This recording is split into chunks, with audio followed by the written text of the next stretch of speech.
यहां पर आके अपन काफी कुछ समझ चुके हैं। यहां पर आके Z Z conjugate 1, Z1 Z1 conjugate 1, Z2 Z2 conjugate 1, और ये निकल के आ गया हमारे पास। और ये 9th पॉइंट पे मैंने समझा दिया, ये तो छोटी सी बात है, कोई विशेष बात नहीं। आइए आगे बढ़ें, थोड़ी सी और कुछ बातें देखें। 9th पॉइंट तक पहुंच चुके हैं, अभी तो बाकी है काफी सारा। 10th पॉइंट, आइए 10th पॉइंट को अब देखें। अभी अभी हमने डिस्कवरी की कि अगर Z1 और Z2 से कोई लाइन निकलती है तो Z1 और Z2 से निकलने वाली लाइन की equation Z Z conjugate, Z1 Z1 conjugate, Z2 Z2 conjugate 1 1 1 equal to 0, ये होती है। ये हमने ऑलरेडी डिस्कवरी कर ली। आइए इसको एक्सपेंड कर दें, तो Z मल्टीप्लाई हो जाएगा Z1 conjugate minus Z2 conjugate से, माइनस Z कॉन्जुगेट मल्टीप्लाई हो जाएगा Z1 माइनस Z2 से, और प्लस कांस्टेंट टर्म यहां पर निकल के आएगा Z1 Z2 conjugate minus Z1 conjugate Z2। अब देखो ध्यान से, इस आखिरी वाली चीज को देखो आप, इसको अगर देखो तो Z1 Z2 conjugate minus Z1 Z2 conjugate का होल कॉन्जुगेट है। तो ये पूरी चीज जो आ रही है ये प्योरली इमेजिनरी आ रही है। क्या आ रही है? प्योरली इमेजिनरी आ रही है। Z1 Z2 conjugate minus Z1 Z2 conjugate upon, ये चीज प्योरली इमेजिनरी निकल के आ रही है। तो अब ये प्योरली इमेजिनरी है, तो क्या करें, पूरी इक्वेशन को आयोटा से मल्टीप्लाई कर दो, पूरी इक्वेशन को आयोटा से मल्टीप्लाई कर दो। तो Z iota Z1 conjugate minus iota Z2 conjugate, इस माइनस को भी अंदर ले जा रहा हूं, ये माइनस को भी अंदर ले जा रहा हूं, तो ये आ जाएगा Z2 iota Z1 iota plus यहां पर आ जाएगा iota times Z1 Z2 conjugate, जबरदस्ती की मैनिपुलेशन है और कुछ नहीं, इक्वल टू 0। अब ये पूरी क्वांटिटी प्योरली इमेजिनरी थी, तो आयोटा से मल्टीप्लाई होके ये प्योरली रियल हो गई। इसको हम रो कह देते हैं। इस क्वांटिटी को अगर अल्फा कह दें तो इस क्वांटिटी को, इसको नहीं बल्कि उल्टा कर दिया मैंने, इस क्वांटिटी को अगर हम अल्फा कह दें तो ये क्वांटिटी अल्फा कॉन्जुगेट हो गई। तो Z alpha conjugate plus Z conjugate alpha plus rho equal to 0, ये कहलाती है standard equation of line in Argand plane. ये लाइन की स्टैंडर्ड इक्वेशन है। कभी भी ऐसा कुछ भी दिख जाए, कैसा दिख जाए, Z alpha conjugate plus Z conjugate alpha plus rho equal to 0, जहां रो रियल है, सर्किल में भी रो रियल था, यहां पर भी हमने रो को रियल बनाया है पहले, ध्यान रखना रो प्योरली रियल है। तो ये देगा standard equation of line in Argand plane. Copy करें, इसको ध्यान रखना है, कभी भी ऐसा कुछ भी दिख जाए, Z alpha conjugate plus Z conjugate alpha plus rho equal to 0, this is the standard equation of line in Argand plane. Copy कर लीजिए, 10th पॉइंट निकल के आ गया। आइए अब हम यहां पर बात करने जा रहे हैं 11th पॉइंट की। अब मैं आपको बताने जा रहा हूं condition for two lines to be parallel and perpendicular. अब मैं आपको बताऊंगा कि दो लाइंस पैरेलल कब होंगी और दो लाइंस परपेंडिकुलर कब होंगी। इस कंडीशन पर सभी विद्यार्थी विशेष ध्यान देंगे। पहले हम सबसे पहले बात करते हैं पैरेलल लाइंस की। प्लीज सब बच्चे ध्यान दीजिए।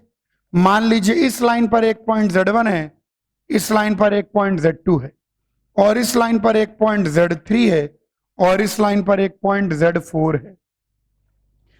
तो अगर सही में लाइंस पैरेलल हैं तो Z1 minus Z2 upon magnitude of Z1 minus Z2 into e की पावर आयोटा 0 डिग्री, क्योंकि इसको बिल्कुल रोटेट नहीं करना, ये बराबर आ जाएगा Z3 minus Z4 upon magnitude of Z3 minus Z4। यहां से मैं कह सकता हूं कि Z1 minus Z2 upon Z3 minus Z4 ये बराबर हो जाएगा Z1 minus Z2 Z3 minus Z4 के। इस बात को मैं घुमा के ऐसे भी कह सकता हूं कि Z1 minus Z2 upon Z3 minus Z4 is purely real। यानी इस कंडीशन को आप कह सकते हैं कि difference of any two points on one line, कोई भी दो पॉइंट आप इस लाइन पर ले लीजिए, उनका difference divided by difference of any two points on other line is purely real. किसी भी दो पॉइंट्स का डिफरेंस पहली लाइन पर डिवाइडेड बाय किसी भी दो पॉइंट का डिफरेंस दूसरी लाइन पर, अगर वो प्योरली रियल है तो लाइंस क्या हो गई? पैरेलल। एक और चीज, इसी चीज को ऐसे भी लिख सकते हैं कि अगर ये प्योरली रियल है तो इसका मतलब कि यह चीज अपने ही कॉन्जुगेट के बराबर है, Z3 कॉन्जुगेट Z4 कॉन्जुगेट। ये है कंडीशन फॉर पैरेलल लाइंस, बिल्कुल ध्यान देना है। This is the condition for parallel line. अगर दो लाइंस पैरेलल है तो difference of two points on any one line divided by difference of any two points on any other line will be purely real. यानी ये कह लीजिए कि Z1 minus Z2 upon Z3 minus Z4 will be equal to उसका conjugate. Copy करो तो perpendicular की condition बताऊं। पैरेलल लाइंस की कंडीशन हमने लिख ली है, अब हम परपेंडिकुलर लाइंस की कंडीशन लिखेंगे। आपको अपने आप ही समझ में आता जाएगा, बस ध्यान दे रहे हैं थोड़ा सा। सपोज करिए दो लाइंस परपेंडिकुलर हैं, तो इस लाइन पर अगर कोई पॉइंट Z1 है और इस लाइन पर अगर एक पॉइंट Z2 है और इस लाइन पर अगर एक पॉइंट Z3 है और इस लाइन पर अगर एक पॉइंट Z4 है, तो इसको ये बनाना है। यानी Z1 minus Z2 upon magnitude of Z1 minus Z2, इसको आयोटा से मल्टीप्लाई कर देंगे तो ये बन जाएगा Z3 minus Z4 upon magnitude of Z3 minus Z4। Iota से मल्टीप्लाई करने पर कोई भी चीज 90 डिग्री से घूम जाती है, क्योंकि आयोटा किसके बराबर होता है? E की पावर आयोटा π/2 के बराबर होता है, बताया हुआ है। इसको इधर ले आए, इसको इधर ले आए तो आपको दिखेगा Z3 minus Z4 upon Z1 minus Z2 is equal to modulus of Z3 minus Z4 upon modulus of Z1 minus Z2 into iota. ध्यान से घूरिए, Z3 minus Z4 upon Z1 minus Z2 is purely imaginary. यहां से हमारे पास perpendicular lines की condition आ रही है। ध्यान से देखें कि difference of two points on one line divided by difference of two points on other line is purely imaginary. अगर दो पॉइंट्स का डिफरेंस, देखो बहुत सिंपल कंडीशन है, अगर दो पॉइंट का डिफरेंस एक लाइन पर डिवाइडेड बाय दो पॉइंट का डिफरेंस दूसरी लाइन पर, अगर प्योरली रियल आता है तो पैरेलल है, प्योरली इमेजिनरी आता है तो परपेंडिकुलर है। प्योरली रियल आता है तो पैरेलल है, प्योरली इमेजिनरी आता है तो परपेंडिकुलर है। बस इतना ही है। अच्छा, इसी चीज को ऐसे भी लिख देते हैं। देखो, अगर कोई चीज प्योरली इमेजिनरी होती है, अगर कोई चीज प्योरली इमेजिनरी होती है, Z अगर प्योरली इमेजिनरी है तो Z प्लस Z कॉन्जुगेट 0 हो जाएगा, या Z equal to minus Z conjugate हो जाएगा, कैसे भी कह लें। तो यानी Z3 minus Z4 upon Z1 minus Z2 plus Z3 conjugate minus Z4 conjugate Z1 conjugate minus Z1 conjugate is 0। इस चीज को ऐसे भी, कोई भी चीज अगर प्योरली इमेजिनरी है, Z अगर प्योरली इमेजिनरी है तो Z प्लस उसका कॉन्जुगेट विल बी 0। तो इसी बात को ऐसे भी लिखा जा सकता है। ये दोनों बातें हमको ध्यान रहनी चाहिए। कॉपी कर लीजिए। लाइन की इक्वेशन हल्की हल्की पढ़ ली हम लोगों ने, और लाइन के बारे में काफी कुछ जान लिया, हल्का हल्का आइडिया लग चुका है। आइए कुछ क्वेश्चन लें, बहुत अच्छे अच्छे, कुछ बेहतरीन सवाल है हमारे पास। ये रहे, आइए दो सवाल हैं लेकिन एक एक करके लेते हैं।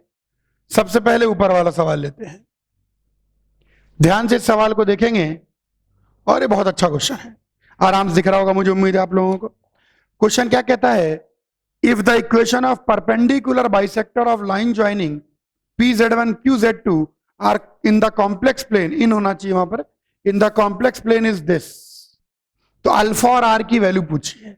If the equation of perpendicular bisector of line joining Z1 Z2, question पूछने वाला बेसिकली ये पूछना चाह रहा है कि अगर Z1 और Z2 के, अगर Z1 और Z2 के परपेंडिकुलर बाइसेक्टर की इक्वेशन को, अगर Z1 और Z2 के परपेंडिकुलर बाइसेक्टर की इक्वेशन को इस रूप में लिखा जाए, alpha conjugate Z plus alpha Z conjugate plus R equal to 0, ऐसा लिखा जाए, इस रूप में लिखा जाए Z1 और Z2 के परपेंडिकुलर बाइसेक्टर की इक्वेशन को, तो अल्फा और आर की वैल्यू बता दीजिए। तो अल्फा और आर की वैल्यू बतानी, आइए ट्राई करें। हम लोग जानते हैं कि Z1 और Z2 का जो परपेंडिकुलर बाइसेक्टर है वो ऐसे पॉइंट्स का लोकस है जिनकी जितनी दूरी Z1 से होगी उतनी ही दूरी Z2 से होगी, जितनी दूरी Z1 से होगी उतनी ही दूरी Z2 से होगी। तो यानी Z माइनस Z1 का मॉड और Z माइनस Z2 का मॉड बराबर होगा। सीधी सी बात ये हो गई। मॉड दिखे स्क्वायर करो तो Z माइनस Z1 के मॉड का स्क्वायर Z माइनस Z2 के मॉड का स्क्वायर। तो मेरे बच्चों Z minus Z1 into Z conjugate minus Z1 conjugate, Z minus Z2 into Z conjugate minus Z2 conjugate, खोल दीजिए ZZ conjugate minus Z1 Z conjugate minus Z Z1 conjugate plus Z1 Z1 conjugate, खोल दीजिए ZZ conjugate minus Z2 Z conjugate minus Z Z2 conjugate plus Z2 Z2 conjugate. Cut रहा है, काट दीजिए। चलिए, कटने कुटने के बाद आइए चीजों को रीअरेंज कर लेते हैं। तो Z को पहले कलेक्ट करता हूं, सबको इधर ले आते हैं, सबको इधर ले आते हैं। तो Z का कोफिशिएंट आ जाएगा Z2 conjugate minus Z1 conjugate plus Z conjugate का coefficient Z2 minus Z1 plus constant term mod Z1 square minus mod Z2 square. Compare कर लें तो Z1 square minus Z2 square, तो अल्फा की value पूछी गई है। तो देखो alpha Z conjugate, alpha conjugate Z plus rho, rho मतलब प्योरली रियल, यानी यहां पर रंग बदल के बता देता हूं, यही है आपका अल्फा और यही है आपका रो। Z2 minus Z1, Z2 minus Z1 और mod Z1 square minus Delhi, tick करने में देरी ना करें, दिल्ली। बहुत अच्छा क्वेश्चन, कॉपी करिए। तो ये समझ में आ गया। आइए एक और क्वेश्चन करेंगे। सवाल तो करना ही पड़ते हैं जीवन में, जीवन तो सवालों का जवाब के बारे में ही है। यस,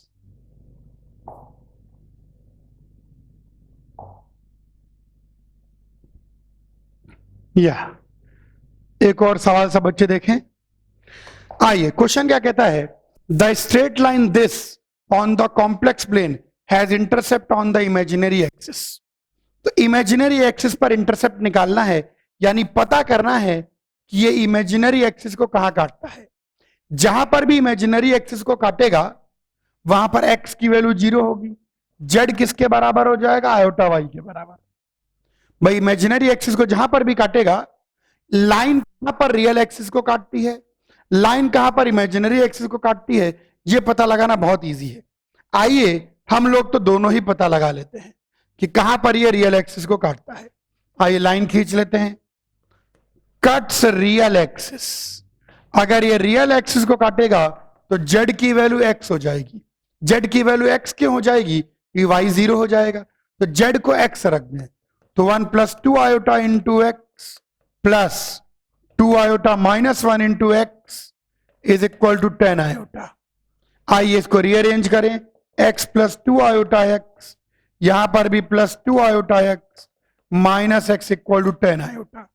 तो यहां पर कुछ कट रहा है क्या, x से माइनस एक्स कट गया, 4 iota x equal to 10 iota x equal to 5/2, यानी ये रियल एक्सिस को कहां पर कट करता है? 5/2 पर कट करता है। अच्छा, कट्स इमेजिनरी एक्सिस। हमको पता करना है कि इमेजिनरी एक्सिस को कहां काटेगा? जहां पर भी इमेजिनरी एक्सिस को काटेगा z की वैल्यू आयोटा y हो जाएगी, क्योंकि वहां पर रियल पार्ट 0 होगा। तो आप ये भी मन में सोच रहे होंगे कि सर z को x प्लस आयोटा y रख के सीधे 2D कोऑर्डिनेट में कन्वर्ट कर लो, वो भी कर सकते हैं, लेकिन थोड़ा मैं कॉम्प्लेक्स की सोच को भी डेवलप करने की कोशिश कर रहा हूं। तो इमेजिनरी एक्सिस को वहां काटेगा जहां z की वैल्यू आयोटा y हो जाएगी। आयोटा y रख दें, 1 plus 2 iota into iota y plus 2 iota minus 1 into minus iota y is equal to 10 iota. Iota iota iota iota iota cut गया, तो 1 प्लस 2 आयोटा इंटू y, इस minus sign को adjust किया, 1 minus 2 iota into y is equal to 10।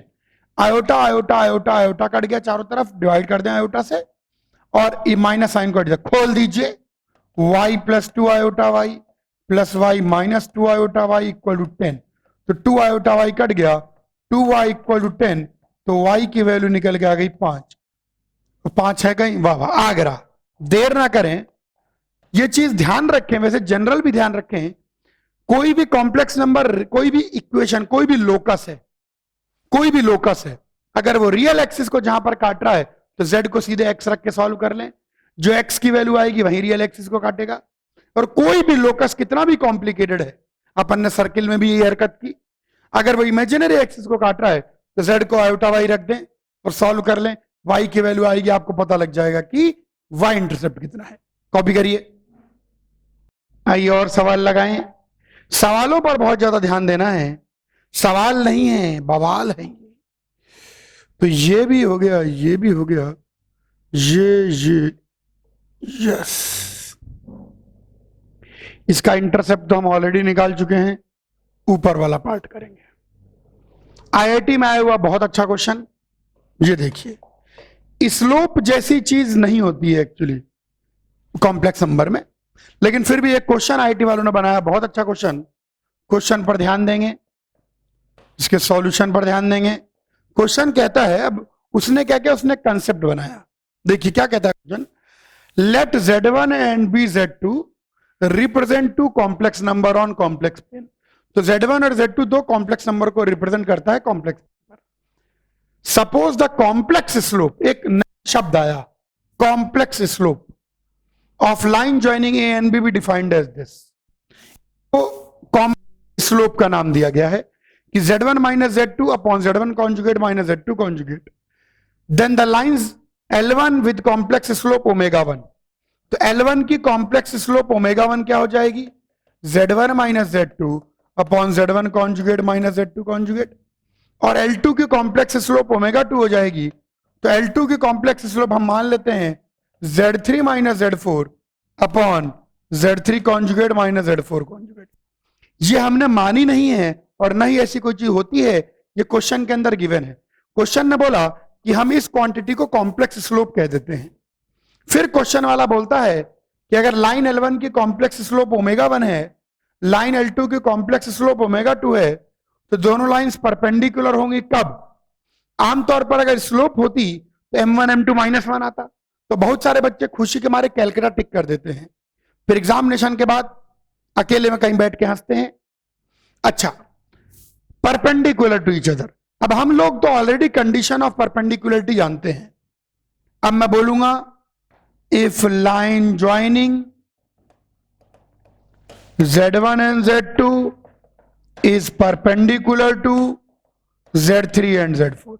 अगर Z1 Z2 को जोड़ने वाली line Z3 Z4 को जोड़ने वाली लाइन के परपेंडिकुलर है, तो Z1 minus Z2 upon Z3 minus Z4 plus Z1 minus Z2 का whole conjugate upon Z3 minus Z4 का होल कॉन्जुगेट 0।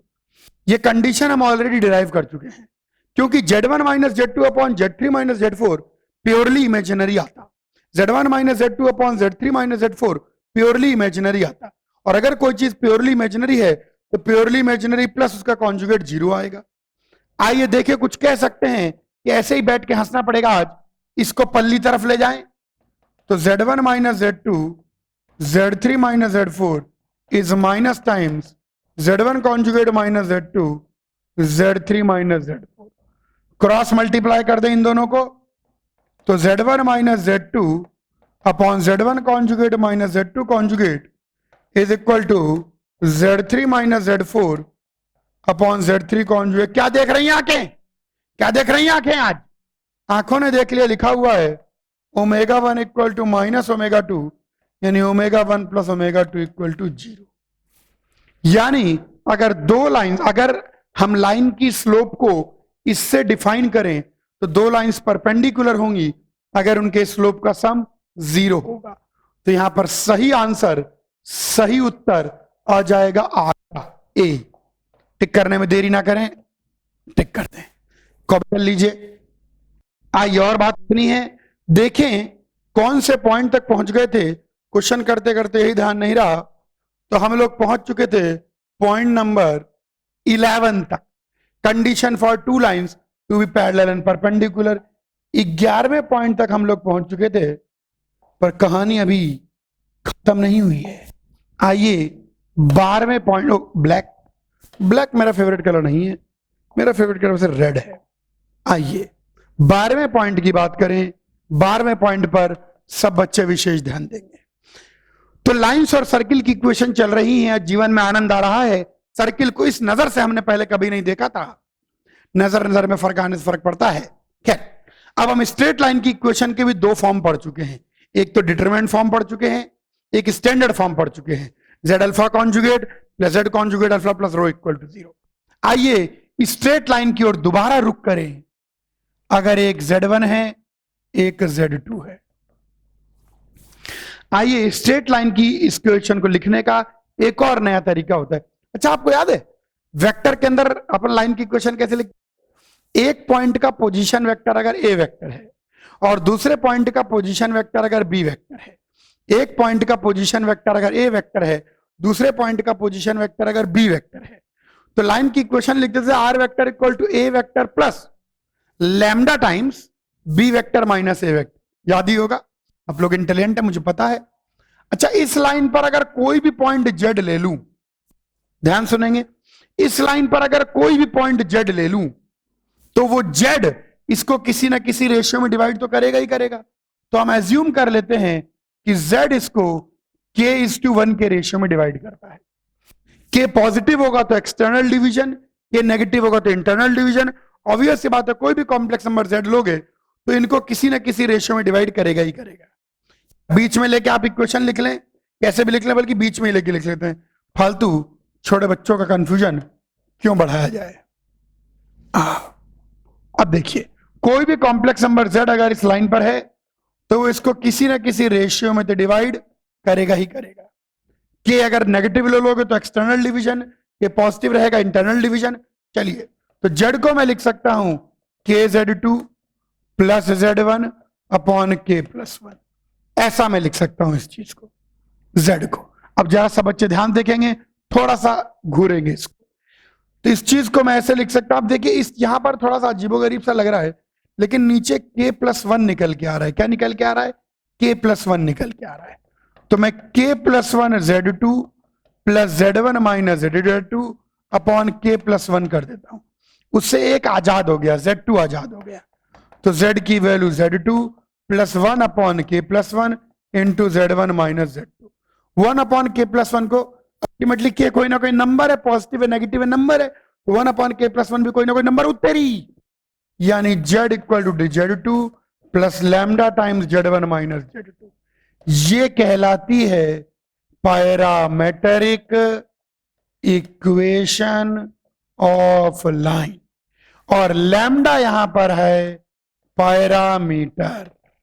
लैम्डा की अलग अलग वैल्यू रखने पर आपको अलग अलग पॉइंट मिलेंगे, और ये सारे अलग अलग पॉइंट इस लाइन पर करेंगे। यहां जरूरी नहीं है Z2 लिखें, Z1 भी लिख सकते हैं। यहां जरूरी नहीं Z1 माइनस Z2 हो, Z2 माइनस Z1 भी हो सकता है, बिल्कुल वेक्टर की तरह, जैसे ए वेक्टर प्लस लैम्डा टाइम्स ए वेक्टर माइनस बी वेक्टर, वैसा ही। तो कभी भी कोई भी चीज ऐसे लिखी हुई हो तो ये basically a point on the line joining Z1 and Z2। This always gives a point on the line joining Z1 and Z2। इसको आप पैरामेट्रिक इक्वेशन भी कह सकते हैं, जहां लैम्डा पैरामीटर है। लैम्डा के अलग अलग अलग अलग वैल्यू रखने पर आपको इस लाइन पर अलग अलग पॉइंट्स के कॉम्प्लेक्स कोऑर्डिनेट Z मिलते जाएंगे। लैम्डा की वैल्यू 0 रख दें, देखो लाइन पर Z2 मिल गया। लैम्डा की वैल्यू 1 रख दें, देखो लाइन पर Z1 मिल गया। ऐसे लैम्डा की अलग अलग वैल्यू रखते हैं।